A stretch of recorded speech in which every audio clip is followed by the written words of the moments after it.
되리라 하니. 기도하겠습니다. 하나님 아버지 감사합니다. 오늘도 구원의 감격과 기쁨을 안고 주님의 거룩한 보좌 앞으로 나올 수 있도록 인도하여 주시니 감사합니다. 세상의 분주함과 또 세상의 바쁜 삶 속에서 붙잡혀 있던 저희의 모든 염려와 생각을 이 시간 십자가 앞에 온전히 내려놓게 하여 주시고, 우리 가운데 역사하길 원하시는 그 성령을 의지하여 사모하는 심령마다 은혜를 더해 주신 그 하나님의 은혜가 우리의 삶 가운데 큰 기쁨이 되어질 수 있도록 인도하여 주옵소서. 부족한 종을 강단에 세우셨사오니 사람의 말은 감추시고 오직 살아있는 생명의 복음만 대언할 수 있도록 하나님 인도하여 주옵소서. 말씀을 듣는 모든 심령의 귀를 열어주사 상처가 치유되고 사명이 회복되는 기적의 예배가 될 수 있도록 인도하여 주옵소서. 감사드리었고 예수 그리스도의 이름으로 기도드렸습니다. 아멘. 지난 한 주 동안도 은혜 가운데 잘 지내셨죠? 우리의 삶 가운데 하나님의 은혜가 머물러 있는 것처럼 귀한 삶은 없는 것 같습니다. 인사가 만사다라는 말이 있죠. 그것은 모든 일을 함에 있어서 어떤 사람을 적재적소에 세우느냐에 따라서 그 승패가 결정이 되어진다라는 것입니다. 기업에서도 인사를 채용할 때 보면 면접도 보고 또 시험도 치르고, 요즘에는 또 그 삶에 스토리가 있는가, 그런 것들도 살펴보면서 그 사람의 인성, 그리고 그 사람의 삶의 어떤 방향성을 또 기업과 함께 또 공유할 수 있는가, 그것들을 살펴보는 것이 인사 채용에 굉장히 중요한 그런 모습들일 때가 많습니다. 예수님도 공생애를 시작하시면서 가장 먼저 하신 것이 12제자를 이렇게 세우는 일이었죠. 이런 것들을 우리가 바라볼 때 어떤 사람을 세우는가가 결국 공동체를 살리고 또 공동체의 사명을 이루어 가는데 굉장히 중요한 밑바탕이 된다라는 사실을 우리는 깨닫게 됩니다. 오늘 우리는 초대교회가 가장 뜨겁게 부흥하던 시절, 그리고 동시에 가장 큰 내부적인 위기를 맞이했던 그 역사의 한 장면을 마주하게 됩니다. 사도행전 5장의 후반부에서 유대교 지도자들이 사도들을 잡아서 채찍질하고 감옥에 가두는 일들이 발생을 하게 됩니다. 그들은 자신들의 종교 권력에 위협이 되는 예수 그리스도의 이름으로 아무것도 말하지 말라라고 엄하게 금하게 되어지죠. 세상의 권력과 핍박이 교회의 목을 조여오는 그러한 어려움들을 겪게 됩니다. 그러나 사도들은 그것에 개의치 않습니다.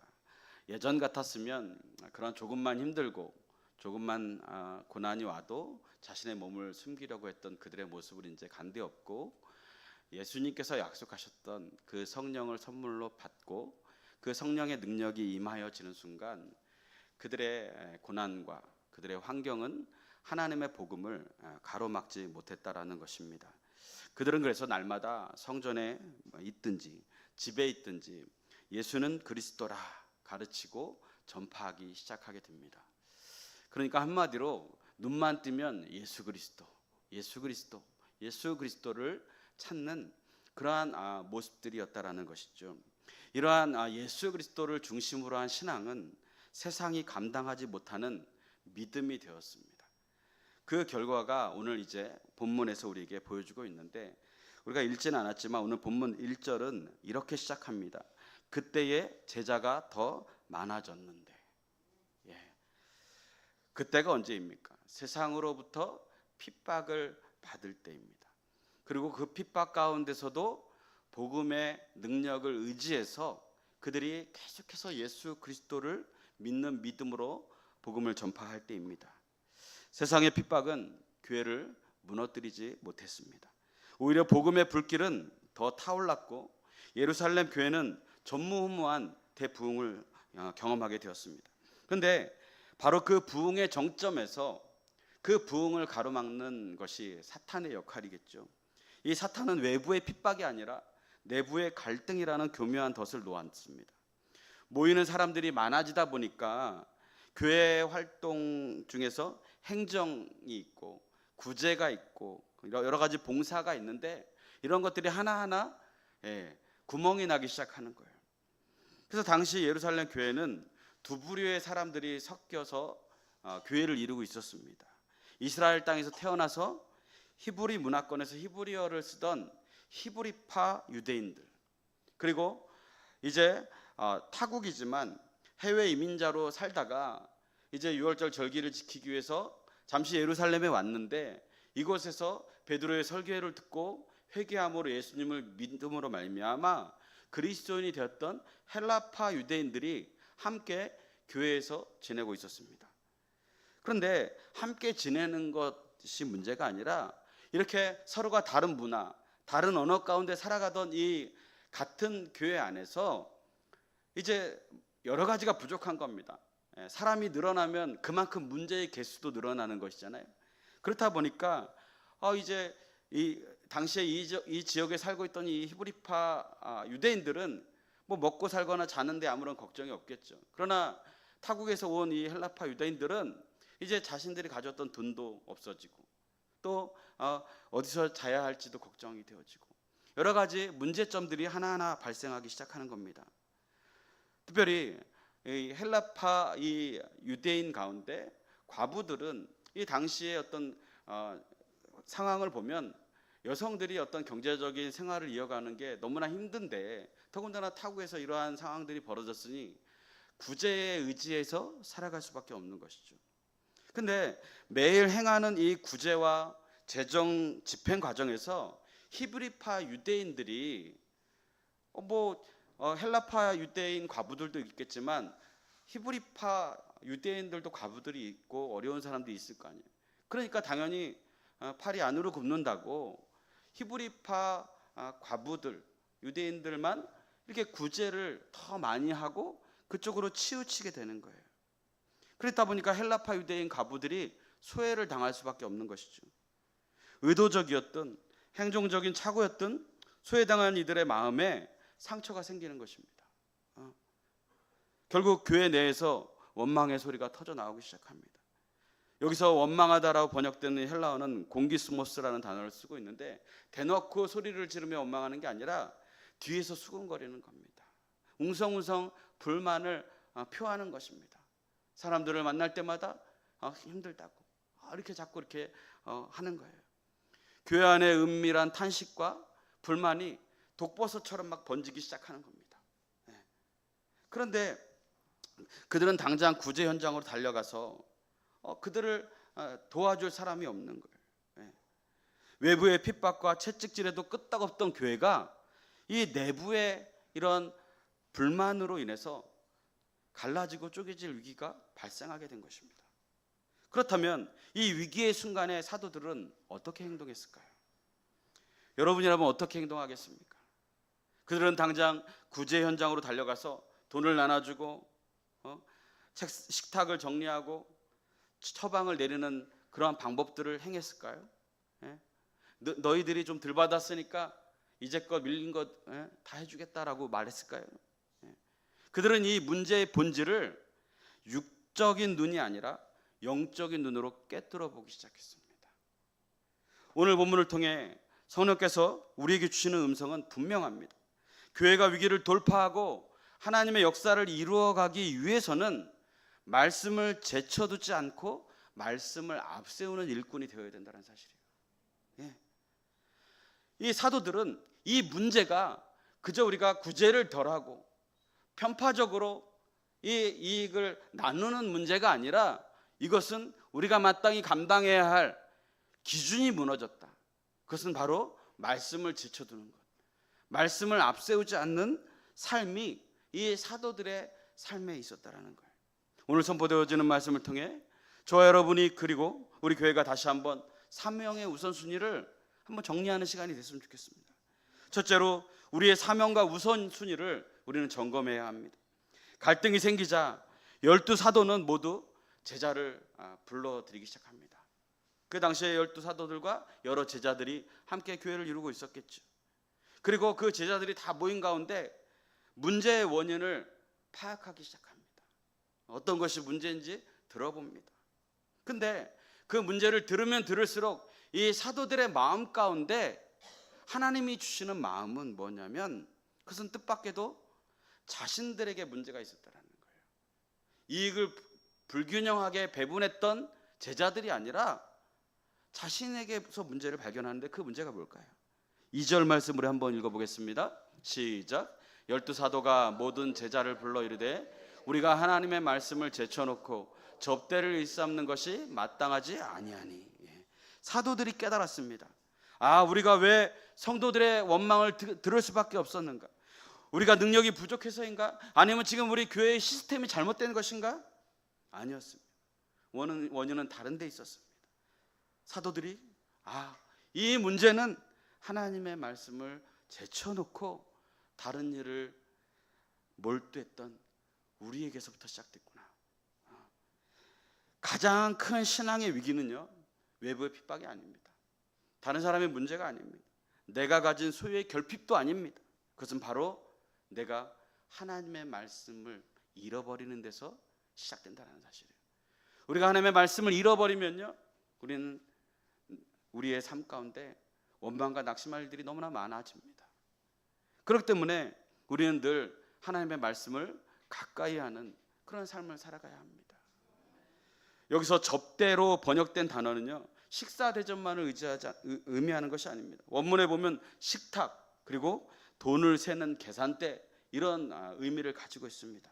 그러니까 이 봉사와 또 이런 재정과 이런 관리들, 이런 것들을 뜻하는 것이죠. 그러니까 구제 물품을 나누고 교회의 재정을 관리하는 행정적인 모든 일들을 통칭해서 접대라고 이야기하는 거예요. 그러니까 구제와 봉사는 너무나 귀한 일이죠. 그죠? 주님이 가르쳐준 그런 사랑의 표현의 모습들 가운데 하나입니다. 그런데 문제는 뭐냐면, 사도들에게 주신 고유의 사명이 있지 않습니까? 그것은 하나님의 말씀을 가르치고 전하는 것이었다라는 것이에요. 그런데 이 일보다 구제를 앞세우고 행정적인 일을 앞세우기 시작하니까 이제 사도들조차도 하나님의 말씀을 볼 기회가 없는 거예요. 시간이 없는 거예요. 하나님의 말씀을 가르칠 시간이 없는 겁니다. 사도들이 너무 착하고 책임감이 강해서 성도들이 어려워하는 모습을 보고 본인들이 직접 가서 계산을 하고 식탁을 치고 구제하는 일을 도맡아다가 정작 가장 중요한 하나님의 말씀, 복음을 선포하고 가르치는 일을 계속 뒤로 미루게 됐다라는 거예요.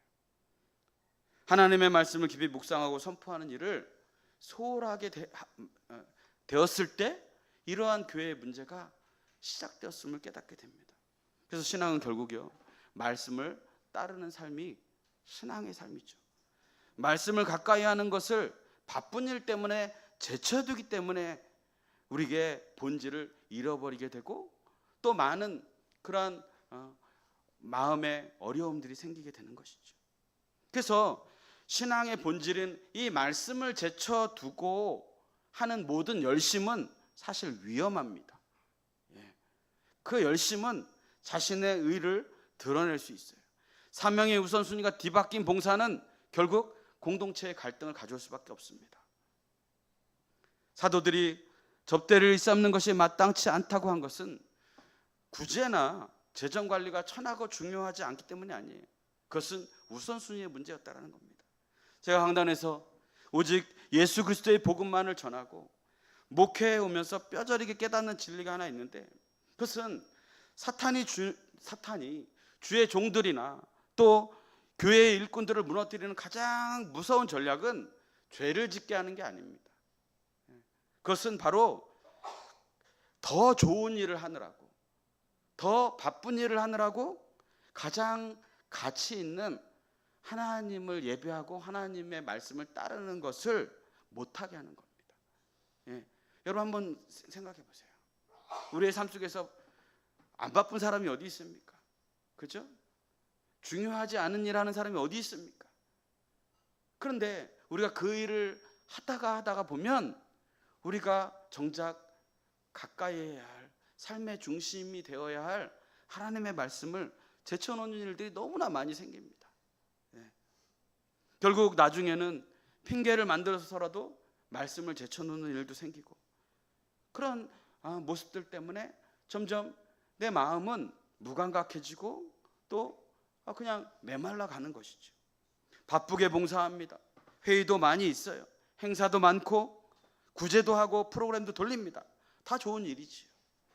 그런데 이것이 주님의 일처럼 보인다고 해서 정작 내 영혼이 하나님 앞에 단독으로 머물러야 하는 예배의 시간, 말씀을 묵상하는 시간, 하나님을 대면하고 기도해야 하는 이 시간이 사라진다면 그것은 아무리 좋은 일이라 할지라도 사단의 전략에 말려들 수밖에 없다는 거예요. 말씀의 공급이 끊어진 채 손과 발만 바쁘면 어떻게 되겠습니까? 내 힘과 내 의로 살아가게 됩니다. 그러다 보면 작은 서운함에 원망이 터져나오고 불평을 하게 되고 알아주지 않으면 낙심하게 되고, 오늘 이 시간 여러분의 삶의 우선순위를 그래서 점검해야 합니다. 저도 오늘 이 말씀을 준비하면서 내가 그동안 말씀에 집중하지 못했구나, 내가 기도를 더 열심히 하지 못했구나, 내 마음에 이러한 공허한 마음들이 생기는 이유가 무엇일까 돌아봤어요. 세상의 염려와 눈앞의 분주함 때문에 말씀을 제쳐놓고 있지 않았나? 오늘 성경은 분명하게 말씀합니다. 말씀을 제쳐놓고 있사옵는 일들에서 돌이켜서 사명을 회복하라. 이것이 우리에게 주시는 하나님의 첫 번째 메시지입니다.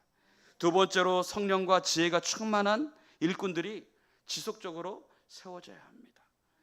사도들은 사명의 우선순위를 바로잡기 위해서 구체적인 해결책을 제시합니다. 그것은 역할을 분담할 새로운 일꾼들을 세워나가는 것입니다. 우리 3절 말씀을 한번 보겠습니다. 시작. 형제들아, 너희 가운데서 성령과 지혜가 충만하여 칭찬받는 사람 7을 택하라. 우리가 이 일을 그들에게 맡기고. 교회의 행정과 구제를 담당할 일꾼을 세우게 됩니다. 말씀과 기도에 전무하기 위해서. 사도들이 제시한 기준은 세상의 기준과 완전히 달랐습니다. 세상에서는 행정과 재정을 맡기려면 어떻게 해야 합니까? 전문성이 있어야죠. 그렇죠? 회계 능력이 뛰어나야 합니다.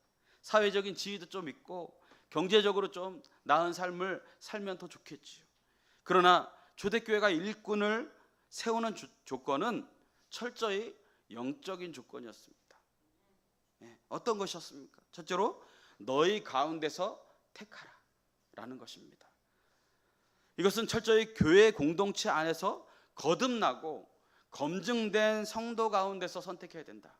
하나님을 믿는 믿음으로 이 일을 행할 사람을 택해야 된다라는 것입니다. 세상의 스펙이 아무리 화려하고 재능이 있어도, 아무리 똑똑하고 세상적인 지식이 풍부해도 교회 일꾼의 출발점은 예수 그리스도의 피로 거듭난 자여야 된다는 사실이에요. 영적인 일을 감당하는데 육적인 사람에게 일을 맡기면 틀어지게 되어 있습니다. 그렇기 때문에 이것이 옳지 않다는 거예요. 그래서 너희 중에 그러면 너희 가운데 어떤 사람을 택해야 되냐는 거예요. 어떤 기준을 가지고 택해야 되냐는 거예요. 그래서 첫째로, 성령이 충만한 사람. 교회의 일은 내 지식이나 어떤 내 인격으로 하는 것이 아니라 성령의 다스리심, 성령의 지배하심 가운데 행해야 합니다. 그래서 성령 충만한 자만이 어려운 일이 있을 때도 예수님의 인도하심을 구하며 믿음으로 행하게 되어지는 거예요. 성령이 충만해야 어떤 문제 앞에 이것을 기도로 돌파하고 말씀을 의지해서 돌파하고 함께 하나됨을 통해서 성령이 하나되게 하신 일을 힘써 할 수 있는 것이지, 성령이 충만하지 않은데 어떻게 성령이 하나되게 하신 일을 알 수가 있겠습니까? 성령이 충만할 때 그래서 우리는 기도로 돌파할 수 있는 것이에요. 교회 일을 하면서 말씀을 붙들고 이러한 시험과 고난을 이겨나가기를 힘쓰고 사랑으로 원망을 잠재우고 서로 화평하기를 힘쓰는 그런 믿음이 우리 가운데 필요한 것입니다. 두 번째로, 지혜가 충만한 사람이 되어야 합니다. 그래서 지혜는 위로부터 부어주시는 영적인 분별력을 의미합니다. 지금 이 갈등이 왜 시작되었습니까? 헬라파와 히브리파의 갈등으로 시작됐습니다.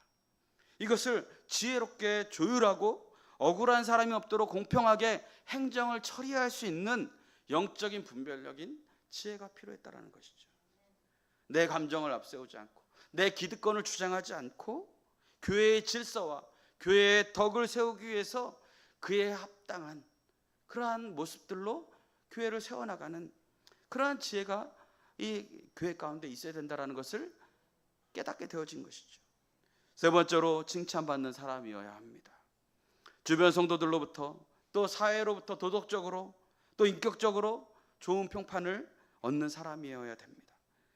아무리 영성이 깊다고 주장해도 자신의 이익보다 교회의 덕을 세우지 않고 삶의 열매가 없고 그리고 사람들과 늘 갈등을 가지고 살아가는 사람이라면 교회의 일꾼으로서 세워나가기는 쉽지 않을 것입니다.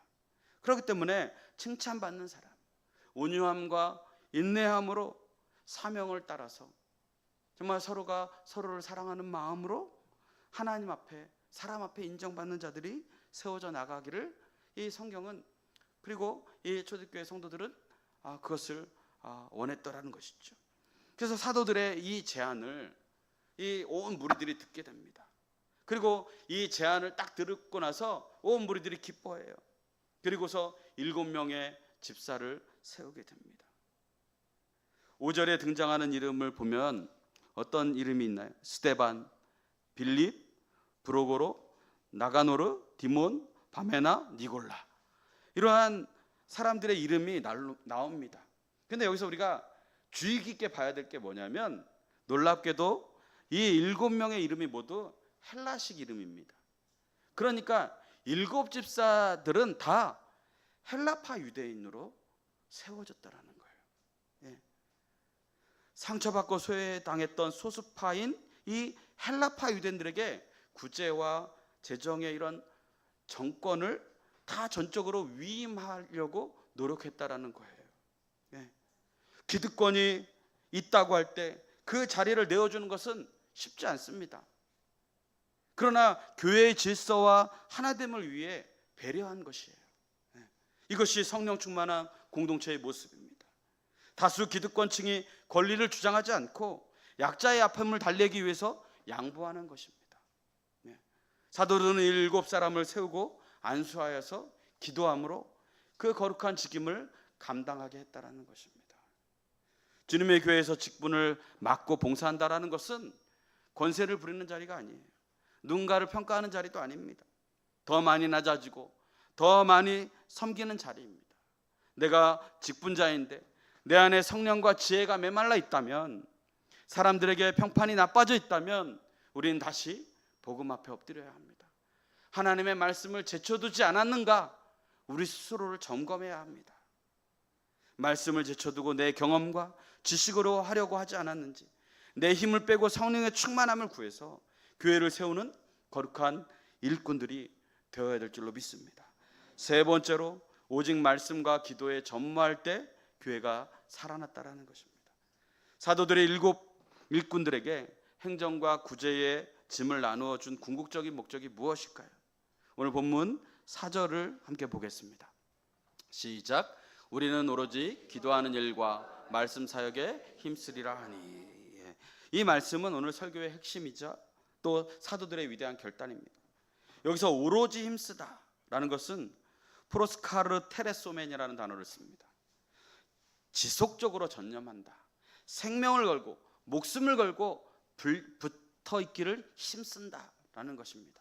그러니까 사도들이 생명을 다해 전적으로 기도하고 말씀 사역을 하는 것에 힘쓰겠다라고 이제 목숨을 걸고 이 사명을 감당할 것이라고 선언하는 것이에요.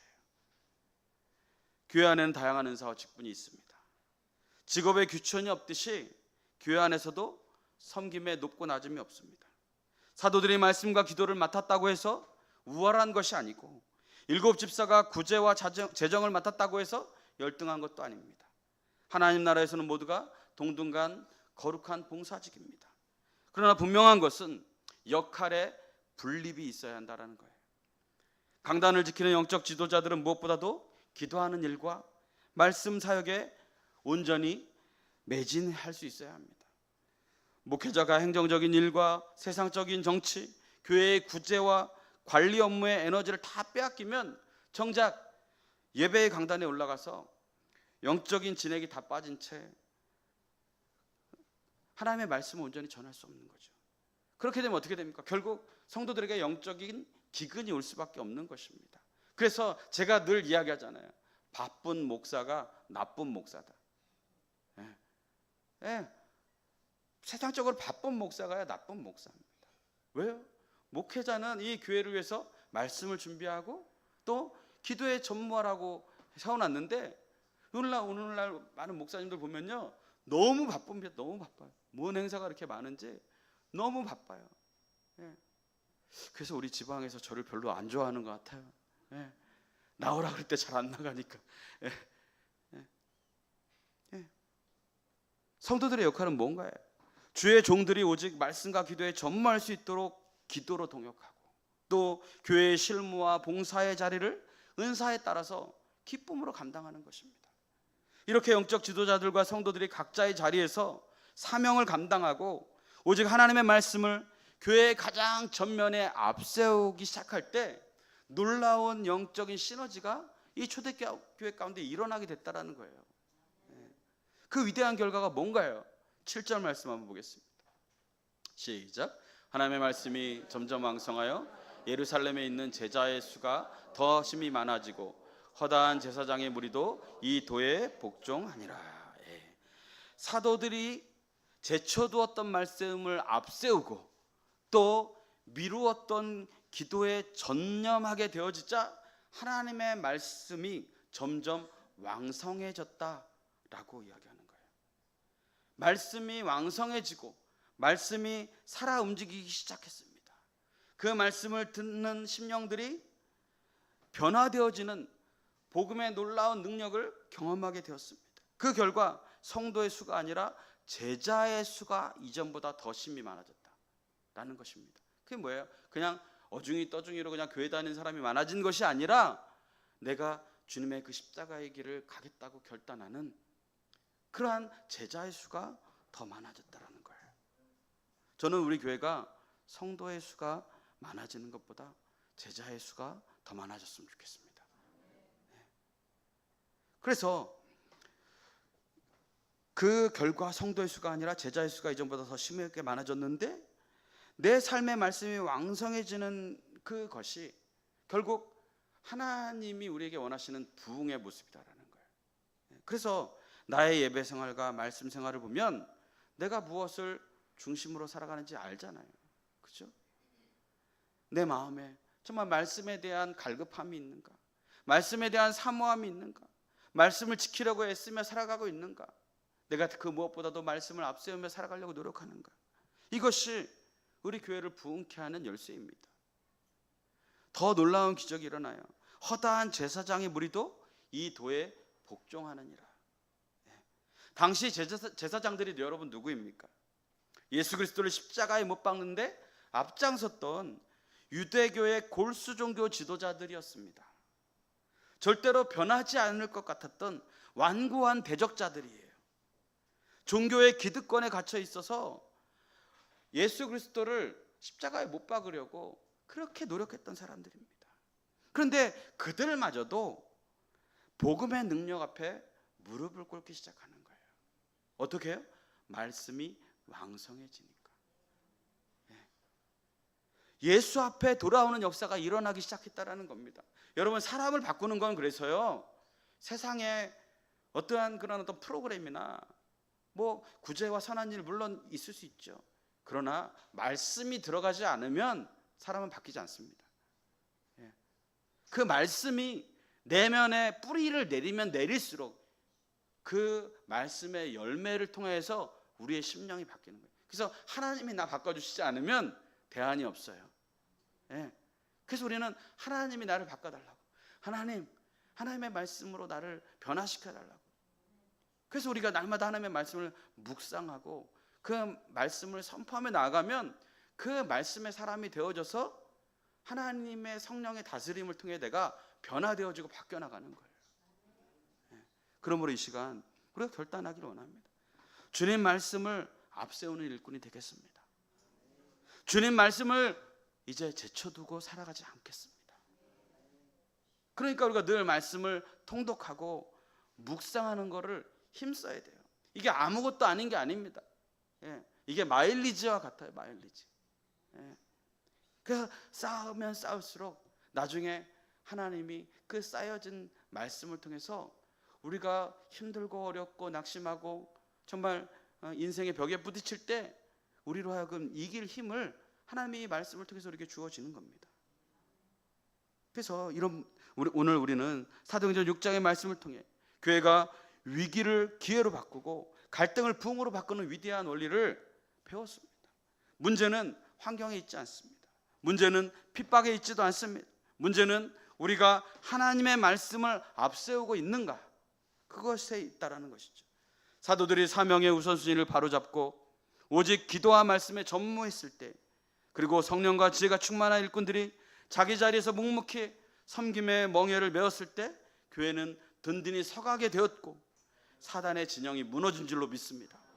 저는 목회를 하며 오직 하나님의 말씀만이 사람을 변화시키고 교회를 살린다는 확신을 단 한순간도 의심해 본 적이 없습니다. 프로그램이 교회를 살리는 것이 아닙니다. 선하고 착한 일이 교회를 세우지 않습니다. 인간의 수단과 방법이 교회를 부흥케 하는 것이 아닙니다. 오직 살아있고 활력 있는 하나님의 말씀이 앞장서져야 교회는 살아나는 줄로 믿습니다. 말씀을 맺습니다. 오늘 이 자리에 모인 우리 모두가 말씀을 앞세우는 일꾼이 되기를 소망합니다. 목회자인 저는 그 어떤 일보다 여러분을 위해 무릎 꿇고 기도의 자리와 또 생명의 양식을 준비하기 위해 제 생명을 걸기를 소망합니다. 그리고 사랑하는 우리 중직자 여러분, 그리고 우리 성도 여러분은 성령과 지혜로 충만하여서 교회의 행정과 봉사와 세상 속에서의 복음 전도, 그리고 섬김의 자리를 기쁨으로 감당해 주시기를 부탁을 드리겠습니다. 그래야 우리 교회가 이 마지막 때에 하나님의 말씀이 점점 더 왕성하여지는 교회, 완악한 심령들이 복음 앞에 깨어지고 돌아오는 교회, 예루살렘 교회가 경험했던 그 폭발적인 성령의 부흥을 날마다 경험하며 나가는 저와 여러분들이 되어주시기를 주님의 이름으로 축복합니다. 기도하겠습니다. 하나님 아버지, 감사합니다. 초대교회가 맞이했던 위기 속에서 사명의 우선순위를 바로잡아서 복음의 대부흥을 이루었던 역사를 우리가 함께 나누었습니다. 오늘 우리 교회가, 그리고 우리 모든 직분자들과 성도들이 내 열심과 내 의리를 내려놓고 오직 하나님의 말씀을 앞세우는 일꾼들이 될 수 있도록 하나님 인도하여 주시옵소서. 그래야 우리를 통해 이 땅에 하나님의 말씀이 왕성해지고 영혼 구원의 역사가 날마다 더하여질 수 있도록 하나님 우리를 사용하여 주옵소서. 예수 그리스도의 이름으로